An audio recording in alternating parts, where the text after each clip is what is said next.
Hello and welcome to Host Planet Bitesize, the podcast brought to you by Host Planet and Hostfully. My name's James Farley, the founder of Host Planet, and our goal is to share everything you need to know about buying and managing short-term rentals. Today's guest is Suzanne Luscombe from resicentral, and she's got 5 tips to share on how smart home tech can supercharge operational efficiency and cut your energy bills by more than 30%.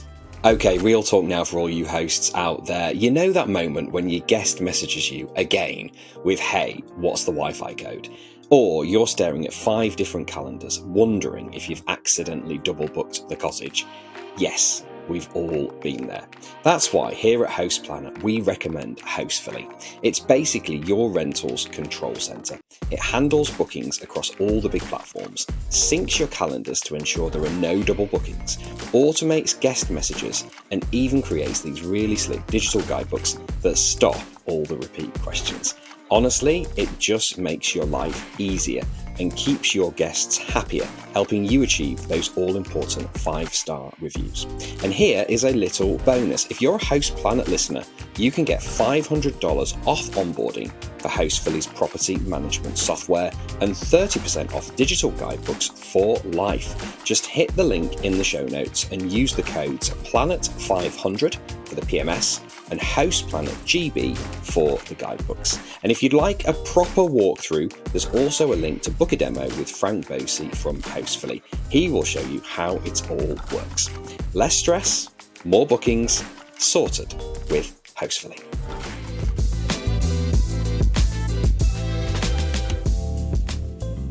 Suzanne, thank you for joining us on Host Planet Bitesize. You've got 5 tips to share on how we can improve operational efficiency at short-term rentals. So take it away with tip number 1.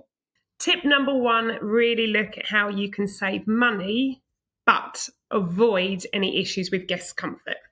Because I think those are always the 2 conflicting things, that how do I save money, but how does it not become an issue to the guests? So from our stance, it's really looking at that smart technology piece, ensuring that things can be done in the background, not secretly, because it's not there to invade on privacy, but to make sure the guest is none the wiser, but everything can be automated, making sure that your teams are completely hands off, but you see the money savings which are coming through. So when we say money savings, what exactly are we talking about? Smart technology, so using smart occupancy detection to know when guests are in and out of the property to ensure that things aren't just being left on or actually between stays. Cleaners are great at coming in and doing great jobs, but they're also really great at leaving heated towel rails on and heating to turn up high. So from our perspective, if you've got a way of actually automating everything, where it actually knows if someone's there or not, or if there's a booking or not, that can then actually reduce money in the background without anybody being none the wiser. Yeah, it is a huge issue. I mean, I see this at mine. Sometimes I've walked into my rental and it's been absolutely red hot, and obviously the heating's been on for ages. And I've even had guests say, "How do I turn this down? It's red hot." So, do you have any, I don't know, like stats or figures from people kind of a before and after they start using this kind of technology? What we've seen is around a 32% saving, which is pretty massive. And I think that there is a double-edged sword, because sometimes operationally you go into a property to get it ready for a guest and it's a cold winter's day. So you might whack up the heating and the guest might not check in for 2 or 3 hours. And actually that kind of temperature can get quite intense. Or the other way, you might have a guest in situ who turns it up because guess what, they've paid an all-inclusive rate and then they go off for the day. And then in between that, as I said, you kind of got cleaners popping in or out, or things just get left on. So from our perspective, actually, an average of a 32% saving is massive, but also it's that guest comfort piece, making sure that also they're not overheating. So for us, if you can automate it through using kind of iCal information, actually knowing when someone is going to check in and perhaps they're going to be running 2 hours late. And I don't know about you, James, but quite often part of a check-in process, people are asked, what time are you checking in? And I always ask, well, how useful is that information? Because what are you using it for? Now, in the case which we use, you really like as an example, is why don't you use that then to make sure that you're not overheating something or sending a team out beforehand? So somebody says actually they're checking at 5 or 6 o'clock. Well, why not go on the system and just turn it on then? So it's getting rid of that old kind of programming or sending people out on the ground to do things and actually listen to what guests want and what would work for them, but also as a business really protecting your margins. And that might be able to help your cleaning and operations team as well. If they know somebody's checking in much later, Massively. they can leave that a couple of hours. Yeah, interesting. Okay, then. So number one is basically using smart tech to save money. What's tip number two? Well, you just spoke about it, so I think it's a good one to move on to, which is smarter housekeeping and void management.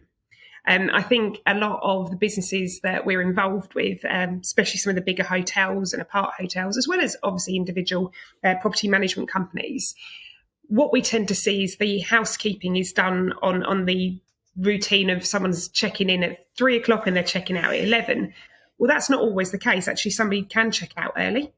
So how do we know that? Or actually, someone's checking out slightly later, but also to avoid kind of privacy. I think often you get people walking through the door and people go, oh, sorry, we're still in here. But the really nice thing is having smart occupancy. You can see all those things. But on the flip side to that is void management. And from someone who's dealt with a huge amount of voids in her time, even with new build homes, who's going to go around and check all of those, James? To me, it's a huge issue. It's time consuming, even down to things like leaks and indoor air quality. And there's a lot of technology out there at the moment which says it does what it should do on the tin, but it doesn't. So, for instance, we're looking at, we've evolved kind of like leak detection. We actually just turn off the water. So if the water flow is over a certain amount, actually isolate a valve, right? Because that's sitting there void. Don't wait for a puddle to appear and make an assumption on it, or have to have multiple devices around a property. So for us, it's really looking after the team, and also, I guess, the costs, if I'm being honest. Like, operational teams cost huge amounts of money. We know that seasonality massively comes into this, and we know there's certain times of the year where, businesses have to look to cut back. But what you want to do is then go, well, how can we do it in a smart way? How can we ensure that the operations aren't interrupted just because, occupancy levels are down? But how can we ensure that perhaps our own assets, or if it's a property manager, our clients are well protected? So the void management to us is massive. Makes a lot of sense. Yeah, smart housekeeping. And I had something, actually, we've had a guy staying with us the last few weeks, and he's been in Monday to Friday. And we've had a few maintenance things to deal with. And he's always leaving at 8 a.m. And I said, are you leaving at 8 a.m. again? Because that's great, because we can get in and spend a few hours and sort all those jobs out. So, and that's, basic, it's just basic communication, isn't it, with the guest? But I mean, of course, if you have the smart tech and somebody's gone, then yeah, it just makes it easier all round. Okay, then, Suzanne, tip number 3. Well, again, I feel like you're leading on to these, even though we haven't rehearsed this. So I would say speed to resolution. So from my personal experience and everybody else, one of the hardest things is managing when something goes wrong. And it is that communication piece. But what I really like now is having technology which allows you to triage from a distance. So actually having something that you can either be made aware of something before the guest is, which is super important, even down to the Wi-Fi going offline, because we know that everybody needs Wi-Fi. I don't know how we ever existed, James, without a mobile phone or anything like that. But for me, it's the whole point that if somebody does ring up, that you're not saying, right, have you tried this? Have you tried that? And they're going, hold on, well, I'm not a bloody boiler, engineer, or I'm not an electrician, which is half the time how people feel, or they've arrived late in from somewhere, or they're on holiday. Really, they're not meant to be an extension of your ops team, right?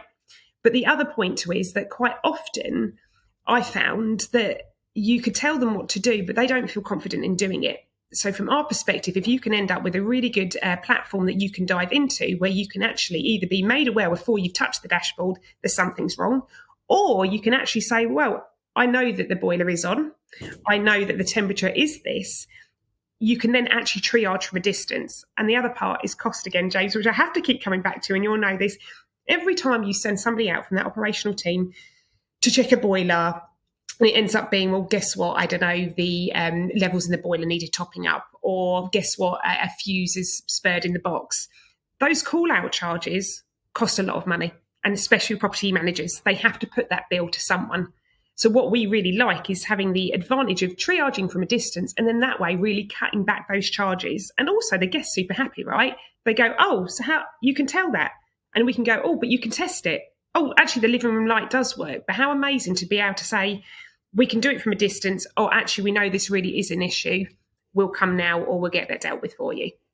Yeah, very much so. And often I find that these issues, guests call up and it isn't a big issue. It is something really, really simple. So the last thing you want to do is have somebody sent out when really they've not got anything to deal with it. I can think of one recently. I had a couple of guests in, and they couldn't work the hob on the cooker, and it was because the switch had been switched off at the wall. It was as simple as that. And then at another property, we have I guess it's a smart thermostat, but it has to be pointing and it has to see the Wi-Fi router for it to actually work. And sometimes the router just gets moved a very little bit and it can't see it, so it doesn't work. And usually it's as simple as just making sure that the smart thermostat can actually see it. It's finicky and not really that good, but it is something that causes issues. And it's a very simple fix. And the last thing you'd want to do is pay somebody £100 call out charge to actually come and diagnose that.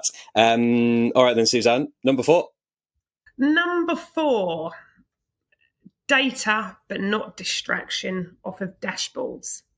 The reason I say this is there is a huge amount of technology in the marketplace right now, which is causing operational inefficiencies. You have got a lot of people in operational teams which are looking at very different parts of operations, whether it being somebody looking at the operations from a energy management perspective. It could be financial. It could be actually someone the daily running the housekeeping. Operations is a way bigger subject, I think, than people realise for what's said on the tin. But it's also imagining how that team actually manage this technology. There's so much technology out there and so many dashboards. And the fear is, are you giving somebody another piece of technology where they've got to log into it every day and they've got to keep an eye on it? And from our perspective, that's an absolute no-go. We want to be an operational efficiency, not a distraction. So our tips are really to look at the technology, look at the perceived stack that you might have to have in order for that to work. Again, there's a lot of providers out there at the minute who say, we can do this if we are compatible, or we, what's the word? I can't get my words out now. If we integrate with this certain piece of equipment. But the problem is that that piece of equipment often has its own dashboard. So before you know it, you've got 3 or 4 or 5 or 6 different platforms. The people who are in the ops team who are then going to be using it have got to delve into them and also understand them. And then from a training perspective, it's actually really difficult and actually quite daunting to say to someone, check this, check that out. So I would just say to people when they're looking at that kind of perspective about probably adding to their technology stack, if they've got one at all, think about the bigger picture. And when you are using smart technology to reduce stuff and operational efficiency, is there some answers by using something which covers a lot more of what you'd need rather than trying to do it piecemeal and then having to view it all? Yeah, makes a lot of sense. I mean, often the last thing a cleaner wants is another app or another bit of tech to have to deal with. So yeah, I hear you. I get you. All right, then, tip number 5. This is one which really excites me. Energy mapping. And people are like, what? What's energy mapping? Well, how do you know the use across your individual property? It could be your apartment block, it could be your hotel, it could be your portfolio, without actually knowing what's being used where across that premises. And for us, it's a really interesting thing which has come to light, and we're dealing with a lot of clients at the minute going, well, where are the inefficiencies? So is it as simple as turn this off, on, up or down? Or is it actually we didn't realise that particular appliance, or for instance, in a hotel, we didn't realise that actually between certain hours there's no occupancy, but yet we're running all the time with power on. We've got lighting on, we've got cooling on. So actually now looking at whole buildings through three-phase metering and establishing actually the usage, and then working with people on what we call an energy management strategy, but mapping it out. And I will show you when we've got time, James, how that really looks and feels. And it's quite incredible to see that all come together. Sounds fantastic. Sounds like a good thing to showcase at an event or in a webinar to really explain it. Okay, then great. So 5 brilliant tips there. Tell us a bit more about resicentral, Suzanne, and where people can find out more information. So resicentral, we are a standalone business which believes in automation rather than manual intervention. So we have 2 parts to our business, one which is energy management, where we are looking at across either portfolios or individual properties or blocks, hotels, whatever it may be, looking at the usage and helping people create really strong strategies to make reductions or even to charge back. And the other side is through our smart sensors, which actually are looking at the whole array of different monitoring within different properties and using it with smart rules through our engine to actually automate your operations. As I said before, we don't want you sitting on dashboards. We don't want anything manual, but also we don't work on guesswork, James. We want to know if occupancy is high or not. So we want to use radar or microwave detection. We want to know if a leak's there because of water flow, so we turn things off. So for us, it's all about making the change through instant impact. And the only time where alerts do get sent off it could be the operations team is actually when human interaction is needed. In terms of where to find out about us, we're at www.resicentral.co.uk. Superb. And if people are interested in learning more, how much does it cost generally per unit to get resicentral installed? And I guess how much does it usually save people? So if we look at an average of a 32% saving, which is pretty massive, you're talking from the basic bones of the system around £100. But as we add on more parts to which can include leak detection, all the kind of utility monitoring, you're probably looking at £500 upwards. So for us, it's about a very affordable piece of technology, but which shows true return on investment. And is that a one-time cost, or is there like a monthly cost as well? So we do a subscription model. So what we do is we give you an individual quote for exactly what you're looking for, and we take you through that. We don't work with third parties. So just to be really clear on that, we can use whatever thermostat you've got currently in your own systems, and we are non-reliant on partners. So for us, we can put the system in there, but then what we do is we charge a monthly subscription based on what information and smart automation you'd like out of the system. Sounds great. Okay, check it out, people. Suzanne, it's been a real pleasure. Thank you for joining us on Host Planet Bitesize. Thank you. Great to chat to Suzanne Luscombe there from resicentral. Check out the platform if you're keen to save big on your energy bills. All right, that's it for today's episode. Remember, this podcast is brought to you in collaboration with Hostfully, which is trusted by short-term rental professionals across the globe. As a Host Planet listener, you get 2 exclusive offers: $500 off onboarding for Hostfully's property management software. Just use the code PLANET500, and 30% off digital guidebooks for life. Use the code HostPlanetGB. To grab these deals, click the link in the show notes or head to houseFully.com. For more free education, tips and trends from the STR industry, visit houseplanet.club, where you can sign up for our newsletter, listen to our podcasts, and download a suite of ebooks for hosts and property managers. That's it for today's episode. Until next time, happy hosting.